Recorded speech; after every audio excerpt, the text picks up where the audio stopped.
Hello, നമ്മുടെ പുതിയ വീഡിയോയിലേക്ക് എല്ലാവർക്കും സ്വാഗതം. ഇതിപ്പം ഒരു 3 മാസം മുമ്പ് നടന്ന ഒരു സംഭവമാണിത്. ഞങ്ങളുടെ കുഞ്ഞാപ്പയ്ക്കാണെങ്കിൽ ഒരാഴ്ചയായിട്ട് ഭയങ്കരമായിട്ട് ചൊറിച്ചിലായിരുന്നു കേട്ടോ. എപ്പോഴും ചൊറിയുക. എന്നിട്ട് അവൻ പറയുക, ഒന്നാമത് അവൻ്റെ ഒരു ഡ്രൈ സ്കിന്നായിരുന്നേ. അപ്പോൾ ഞങ്ങൾ ഓർത്ത് ഈ തൊലിയുടെ ഭയങ്കരമായിട്ട് ഒരു വരളണ ഇതുകൊണ്ടായിരിക്കും എന്ന് ഓർത്തു. ആ ഒരു സമയത്ത് പെട്ടെന്ന് കാലാവസ്ഥ ചേഞ്ച് ചെയ്തിട്ടുണ്ടായിരുന്നു. പെട്ടെന്ന് ഭയങ്കര മഴയൊക്കെ ആയിരുന്നിട്ട് ചെറുതായിട്ട് ചൂടൊക്കെ ആയി വന്നിട്ടുണ്ടായിരുന്നു. അപ്പം ഞങ്ങൾ ഓർത്തു എന്തെങ്കിലും ഡ്രൈ സ്കിൻ ആയതുകൊണ്ട് അങ്ങനെയൊക്കെ വന്നതായിരിക്കുമെന്ന് ആദ്യം ഞങ്ങൾ ഓർത്തു. ഒരാഴ്ച ഫുള്ള് അവനാണെങ്കിൽ എല്ലാവരോടും പറയുമായിരുന്നു, ചൊറിഞ്ഞതാ എന്നൊക്കെ പറഞ്ഞിട്ട് ഭയങ്കര ഒച്ചയാണ്. രാവിലെയെന്നില്ല, വൈകിട്ടെന്നില്ല. എന്നിട്ട് ഞങ്ങൾ ഇടയ്ക്ക് ഇങ്ങനെ ചെറിയ ലോഷനൊക്കെ തേച്ച് കൊടുക്കുക, അങ്ങനെയൊക്കെ ആയിരുന്നു. അത് കഴിഞ്ഞിട്ട് അവന് പെട്ടെന്ന് പനിയായി. ഒരാഴ്ച കഴിഞ്ഞപ്പോൾ അവനെ സ്ഥിരമായിട്ട് കാണിക്കുന്ന ഡോക്ടറെയാണ് ഞങ്ങൾ കാണാനായിട്ട് കൊണ്ടുപോയത്. അവിടെ ചെന്ന് സാധാരണ പനി ആയതുകൊണ്ട് പനിയുടെ മരുന്ന് കൊടുത്ത് വിട്ടു. അതിന് ശേഷം അന്ന് വൈകുന്നേരം ആയപ്പോഴത്തേക്കും ഭയങ്കരമായിട്ട് അവന് ക്ഷീണമായി. അവനാണെങ്കിൽ പകലൊക്കെ ആണെങ്കിൽ ആഹാരമൊന്നും കഴിച്ചിട്ടൊന്നുമില്ലായിരുന്നു. വൈകിട്ടായപ്പോഴാണെങ്കിൽ ചെറുതായിട്ട് കുരുക്കൾ പോലെയൊക്കെ ശരീരത്തിൽ ഇങ്ങനെ ഇതുപോലെ നിങ്ങളിപ്പോൾ ഈ കാണുന്ന രീതിയിൽ കാണുന്നുണ്ടായിരുന്നേ. അത് കഴിഞ്ഞ് പിന്നെ അതിനെ ചെറുതായിട്ട് ഇങ്ങനെ കൊമളച്ച് വരുന്നത്, പിന്നെ കാലിൻ്റെ അടിയിലും കയ്യിലും എല്ലാം ദേഹം ഫുള്ളായി, പിന്നെ തലയിലൊക്കെ ആയി. അങ്ങനെ ഒരു 7 ദിവസം കഴിയുന്നിടം വരെ ഇതിൻ്റെ വ്യാപ്തി ഉണ്ടായിരുന്നു. ഭയങ്കരമായിട്ട് ശരീരത്ത് ഫുള്ളായി. അപ്പം നമ്മൾ ഈ ഒരു തക്കാളിപ്പനീനെ ഏത് രീതിയിലാണ് നമ്മൾ ശുശ്രൂഷിച്ച്, ഇവനെ എങ്ങനെയാണ് ശുശ്രൂഷിച്ച് എന്നൊക്കെയാണ് ഇന്നത്തെ വീഡിയോയിൽ ചെയ്യുന്നത്. കുറേ പേര് ഈ തക്കാളിപ്പനി വന്നിട്ട് എന്നാ ചെയ്യേണ്ടതെന്ന് അറിയത്തില്ല. സാധാരണ പനി ഉള്ള കുട്ടികൾക്ക് കൊടുക്കുന്ന പോലെ ചൂട് കഞ്ഞിയൊക്കെയാണ് കൊടുക്കുക. പക്ഷേ നമ്മൾ ഈ തക്കാളിപ്പനിയുടെ കേസിൽ നമുക്ക് ചൂടുപനി വന്നു കഴിയുമ്പോഴത്തേക്കും ചെയ്യുന്ന പോലെ തന്നെ ശരീരത്തിന് എങ്ങനെയെല്ലാം തണുപ്പ് കൊടുക്കാൻ പറ്റുമോ ആ രീതിയിലെല്ലാം തണുപ്പ് കൊടുക്കുക. മോര് കൊടുക്കുക, അതുപോലെ ഐസ്ക്രീം, അങ്ങനെയുള്ള സാധനങ്ങളെല്ലാം കൊടുക്കുക. നല്ല പനിയുണ്ടായിരിക്കും. ഈ തക്കാളിപ്പനിയുടേതായിട്ടുള്ള ആ ഒരു ഇത് പോകുന്നിടം വരെ ചിലർക്ക് ഭയങ്കരമായിട്ട് പനിയുണ്ടാകും, നന്നായിട്ട് പനിയുണ്ടാകും. എന്നാലും അതൊന്നും കാര്യമാക്കാതെ തണുപ്പ് ഏതെല്ലാം രീതിയിൽ ശരീരത്ത് കൊടുക്കണോ ആ രീതിയിലുള്ള തണുപ്പ് കൊടുക്കാൻ ശ്രമിക്കണം.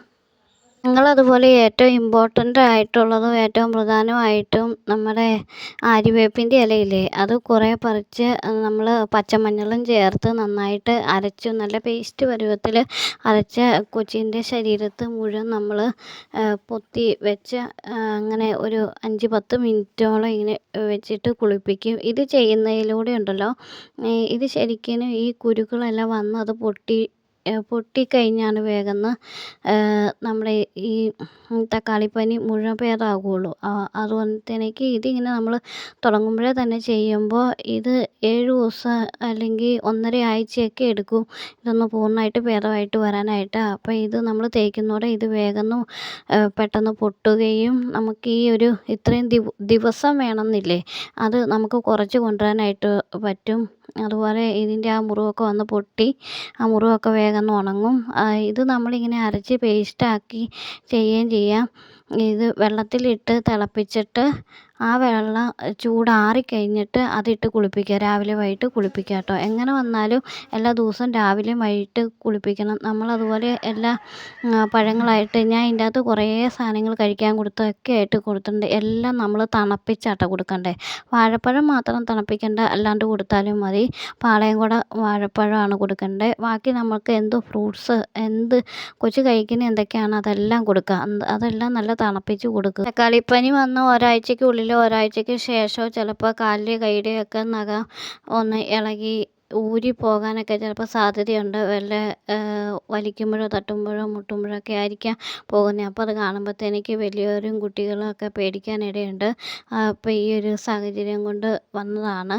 അതുപോലെ നമ്മുടെ ഈ മുട്ട ഏരിയകളിലൊക്കെ ഇപ്പോൾ ഇഷ്ടംപോലെ തക്കാളിപ്പനി റിപ്പോർട്ട് ചെയ്യേണ്ടത്. അതുകൊണ്ടാണ് ഈ വീഡിയോ. പിന്നെ ഇതിൻ്റെ വേറൊരു കാര്യമെന്ന് വെച്ച് കഴിഞ്ഞാൽ ചിക്കൻ പോക്സ് അങ്ങനെയൊക്കെ ഉള്ളതാണെങ്കിൽ ഒരു തവണ വന്നു കഴിഞ്ഞാൽ പിന്നെ തവണ അത് വരില്ലാന്നുണ്ട്. പക്ഷേ ഇതിൻ്റെ കാര്യത്തിൽ ഒരു തവണ വന്നാൽ പിന്നെ ഈ ഒരു രോഗത്തിൻ്റെ ഉള്ളവരുമായിട്ട് ഇടപഴകലിലൂടെയോ ഒക്കെ ആണെങ്കിലും പിന്നീട് എത്ര തവണ വേണമെങ്കിലും വരാനുള്ള ചാൻസ് ഉണ്ട് കുട്ടികൾക്ക്. ഇങ്ങനെ അവരുടെ ഇത് രോഗം മാറിക്കഴിഞ്ഞാൽ ചിലപ്പോഴെങ്കിൽ ഒരാഴ്ച കഴിഞ്ഞിട്ടായിരിക്കാം നമുക്കിത് കുട്ടികളിൽ കാണാനായിട്ട് സാധിക്കുക. അങ്ങനെയൊക്കെ വരാനുള്ള ചാൻസ് ഉണ്ട്.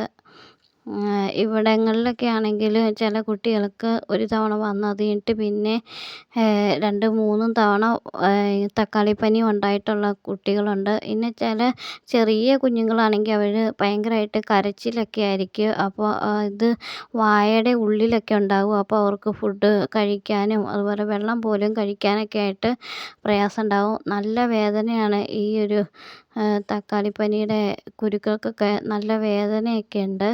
അപ്പോൾ വായിക്കകത്തൊക്കെ വന്നു കഴിഞ്ഞിട്ടുണ്ടെങ്കിൽ പൊടി കുഞ്ഞുങ്ങൾക്കാണെങ്കിൽ പോലും ഭയങ്കര ബുദ്ധിമുട്ടായിരിക്കും. കണ്ടു നിൽക്കുന്ന നമുക്കും ഭയങ്കരമായിട്ട് സങ്കടമൊക്കെ ഉണ്ടാവും. അപ്പോൾ കാലിൻ്റെ അടിയിലും വായിക്കകത്തും ഒക്കെ ഉണ്ടാകുന്നുണ്ടോയെന്ന് എപ്പോഴും ഒരു ശ്രദ്ധ വയ്ക്കണം. പിന്നെ എപ്പോഴും തണുപ്പ് ശരീരത്തിൽ നിലനിർത്തണം. അങ്ങനെയൊക്കെ ചെയ്യേണ്ടതുണ്ട്.